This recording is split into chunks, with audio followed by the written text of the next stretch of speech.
I'm a longtime fan of Famke, so. And vice versa. So, I mean, Fleabag, have you seen him? Wow. I mean, have you seen me? You did a great tackle though. Do you remember that one? It's only one shot. I had a tackle. It was, if you blink, man, if you blink, you're not going to see the greatest tackle of all time. So This feels important. This is the whole plan. You cannot go in guns a-blazing. Security's going to be airtight. Deeply confused.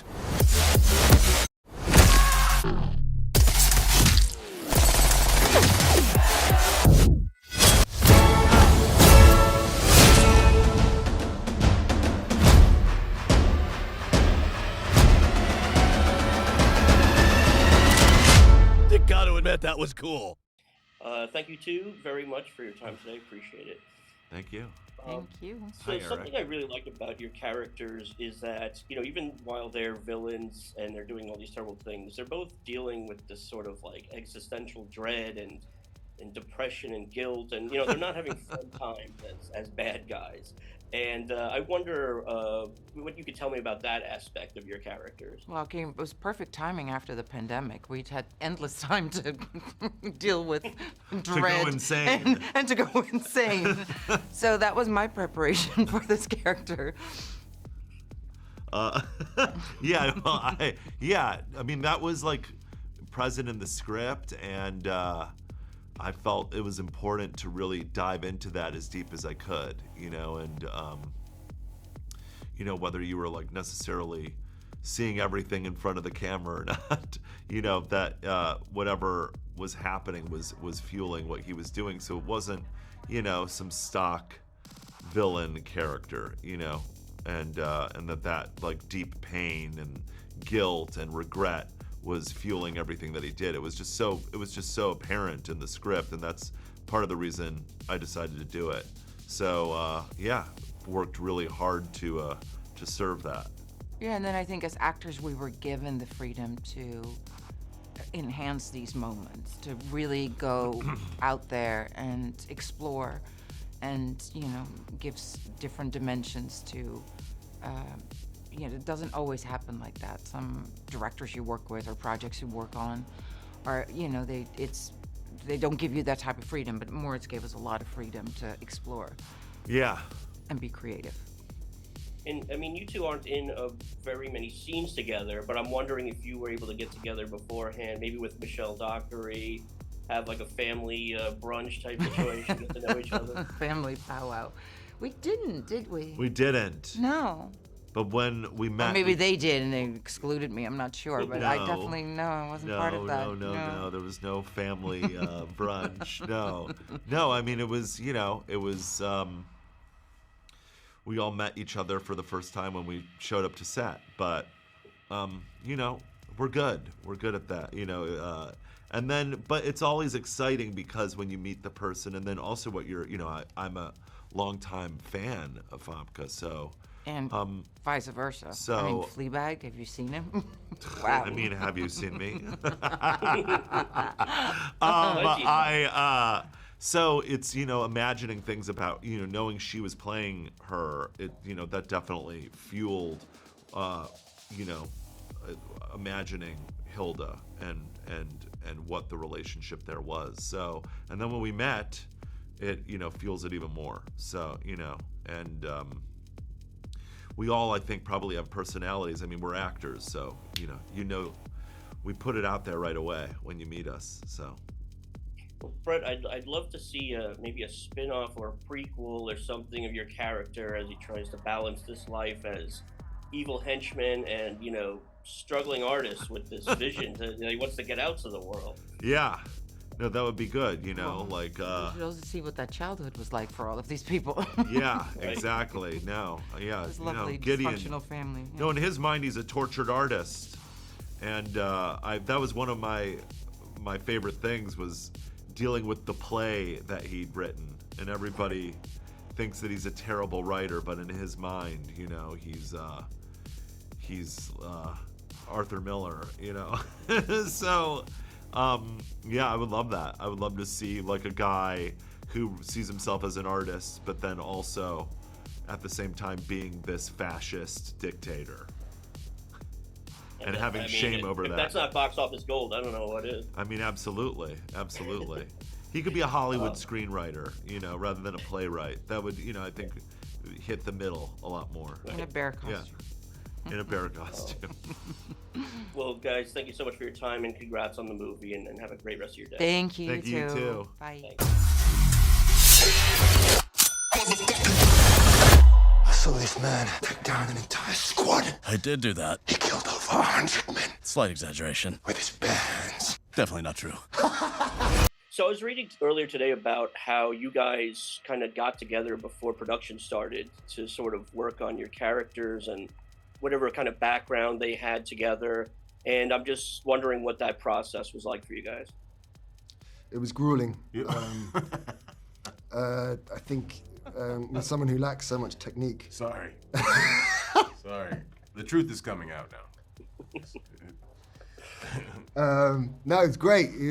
Isaiah's amazing to work with, and we bounce backstories and stuff. Yeah. Combine them together. You had some really good ideas. You gave me a nice foundation of Yeah, I mean, obviously I do. on which to build. Yeah. So That's technique. yeah, and we spent a lot of time walking around the streets of Cape Town together, so we came up with a lot of nonsensical things. Yeah. And it all bleeds into the film, hopefully. Wonderful. Like water. Isaiah, you have some of the most amazing dialogue in this movie. Now, I can't spoil it for people who haven't seen the movie yet. But I wonder what it was like saying some of this really bizarre stuff and then, seeing how it came to life in the movie, because there's obviously two levels to it. Yeah, I don't know. I'll be honest with you. I just kind of you just say it because it doesn't make any sense. But it's how sincere you did it. I was just trying to make Andrew laugh, to say it with as much conviction as possible, because that was the only way to get him to crack a smile. He's such a serious actor. As one must be. Yeah. Now, can you talk a little bit about the action sequences and the choreography? Because obviously there's a whole lot going on in this movie, especially during that TV show set. What was the degree of difficulty in kind of shooting all that stuff? Again, walk in the park. Really easy. We didn't have the heavy lifting. Bill had most of the heavy lifting. If you saw his fight scenes, they were pretty extensive. And David was an amazing choreographer, so I think he kind of made it easier for the two of us to kind of. You did a great tackle though. Do you remember that one? There's only one shot. I had a tackle. It was, if you blink, you're not going to see the greatest tackle of all time. So yeah, it was a great tackle. People going down with that tackle. Right. You probably took a few people down. I wish it wasn't a night scene, so you could have seen the tackle. Seen the tackle, yeah. Maybe like slow mo as well. Slow motion would have been nice. Yeah. But yeah. Like and then coverage. The worst part about it was yes, I only had one action stunt, and then Andrew puts the button on it, so the kind of stunt goes away, and his character comes in, and then you laugh at him, and then moving on to the next scene. Yeah. Andrew, you're working with looks like a difficult costume in that sequence. Was that tough to navigate? Yeah, it was actually. It was because it was Cape Town in the summer. Yeah, it was. Yeah. Oh, that was very hot. Yeah. Pungent. In that costume. It became very. The goat suit and I became one. At one point. Nice. You didn't know where the goat ended and Andrew began. That's what he's trying to say. And that's really, again, character work. That's where do I begin? Where does the character? Right. And that was a metaphor, really. Really method. Yeah.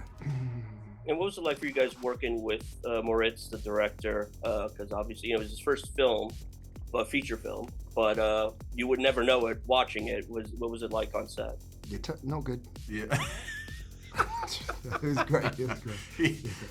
Moritz is like, he's watched every single,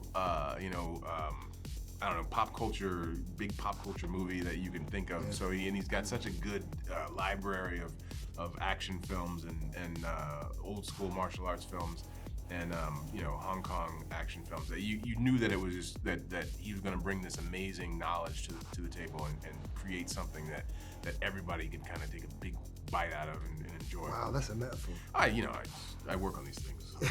yeah. Little notepad, yeah. Yeah. Okay. Wow. Okay, you're taking it up a notch. Yeah. Metaphors now. Yeah, meta. God damn it. Force. Yeah. Okay. Yeah. Guys, thank you so much. Congrats on the movie, and have a great rest of your day. Thank you. You too. You too. Thank you, man.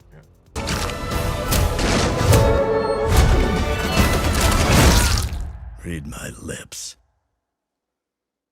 Hi, Moritz. Thanks so much for your time today. Hey, Eric. How are you doing? Great, and gotta say congrats on the movie. Thank you. I know it's been a long time coming, several years you've been working on it. What's it like now that it's about to hit theaters any day now? Crazy. It's been a rush. It's it's hard to put in words, but I'm relieved and I'm excited to show it to the world, and yeah. I was reading a little bit of the press notes earlier, and it seemed like there were many starts and stops, and maybe several points where you could have given up and said, "Look, I got to move on to something else," but you never did. Obviously, what was it about this project that made you just so determined to get it to the big screen? I mean, it was my baby from the very start in 2016. Which is funny because I had my kid a year later, and who's now exactly almost the same age as the movie. So there's always this. Just a weird parallel, and Right.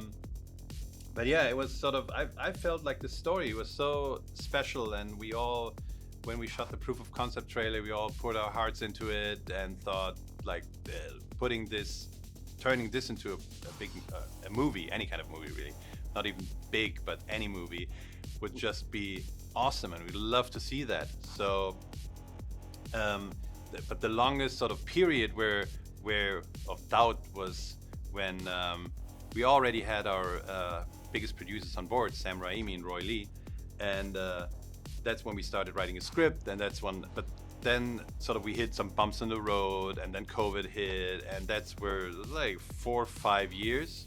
So Wow. you don't quit when Sam Raimi's still standing there and going like, no, we can make this might still work. So that was really sort of a relief. It was still hard though, but it was at that point giving up felt like not even an option. And working with Sam Raimi, I assume, was a thrill because I got to assume you grew up with his movies just as I did. Yeah. What were his contributions to the film, and what was collaborating with him like? Sam sort of has this the way he works as a producer. He was very heavily involved in the script writing, like lots of sessions where he talked about the story, what he thought worked and not worked, and all that. So that was great because you had somebody that sort of truly understands the genre of what we're doing. And then he was during the shoot, he was a bit hands off. He was like, "Go do your thing, Moritz. I trust you."